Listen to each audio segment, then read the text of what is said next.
bi ñu gis démb mais jàpp naa ne rek mën na nekk une opportunité pour ñu pointer du doigt la réforme bi nga xamante ni moom moo tax tey Ahmed Aïdara nekk maire parce que la difficulté que nous avons souvent ci suñu réforme yi mooy souvent duñ ko mën a évaluer et que bu incident yu mel nii amee mën na nekk nag motif boo xamante ni prétexte pour ñu évaluer ko et je pense que bu ñu koy évaluer dinañ def mécanisme boo xamante ni pour respecter la voix bi nga xamante ni moom la population yi wane ñu permettre au maire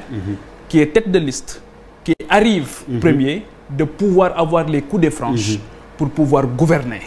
l'opposition elle est importante dans le dispositif parce que ñoom tey jii Ahmed Aïdara a besoin de Aliou Sall pour gérer comme ni Aliou Sall soxlaa woon Malick Gakou pour gérer comme ni ñu soxlaa woon tey ñoom ñëpp mais ki nga xamante ni aujourd'hui moom la ñu sanctionner positivement son programme dans cette compétition c'est Ahmed Aïdara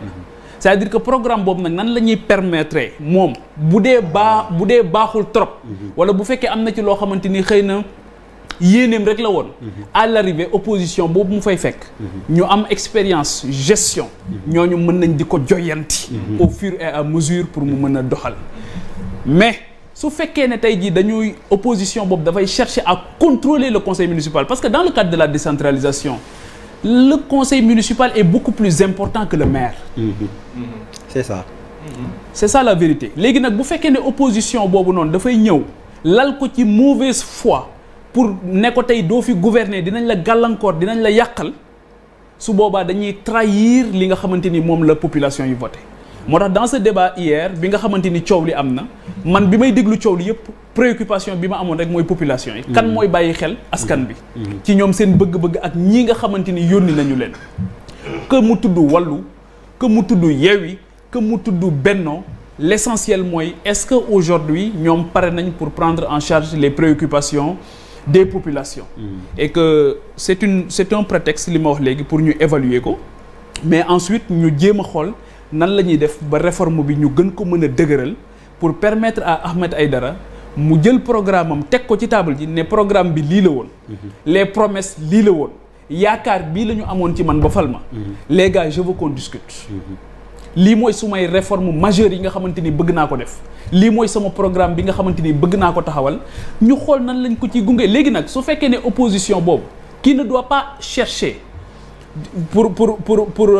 compromettre li nga xamante ni loolu la bëgg a def su leen wóoree ne rek Ahmed li mu bëgg a def moo gën li fi nekkoon nañu ko gunge xam ne loolu moo gën le jour où il se rend compte où cette opposition là se rend compte que kii li mu bëgg a def wuute na ak non seulement li mu waxoon waaye intérêt général nekku ci intérêt boppam la wala intérêt camp la su boobaa ñoom ñu génn par voie de presse mën nañu aviser bu fekkee ne débat d'orientation bi ñuy def ci biir mënu leen may loolu mais mën nañu génn wax ak askan bi je pense que léegi loolu moo gën a yomb ne leen Ahmed kat waaw lii mu bëgg a def fii baaxul fii la ko bëgg a defee fii la ko bëgg a def wala moo ngi am une démarche unilatérale te du ko mën parce que dans le cadre de la décentralisation le conseil municipal est extrêmement important mais dafa war a nekk un conseil municipal intelligent dafa war a nekk un conseil municipal boo xamante ni qui est au fait de ce qui se passe des enjeux nekk un conseil municipal bu ambitieux et qu'on doit aller même au-delà de ça et que loolu damay interpeller la République dans sa globalité pour ñu am beaucoup plus de sérénité pendant gis nga Emmanuel Macron bi mu ñëwee au pouvoir ba tey ba daaw ki yàggul sax du daaw sax ki jiite woon l'association des maires de France François Barouin la nekk les républicains ça n'a posé aucun problème au contraire de la droite de la droite bi mu fa jógee kan moo ko remplacé du Lisnard l'actuel maire de Monaco et problème amul les républicains la bokk il y a aucun problème ils se discutent ils discutent ils se parlent foofu ni nga wax dañuy gis des accords de gouvernement voilà des accords même dans les communes municipalités yoo xam ni les Verts côtoyer des socialistes côtoyer ay divers donc pour man le problème fondamental mooy nañu beaucoup plus de sérénité parce que démb damaa gis ñuy jubiler ne Ahmed du gouverner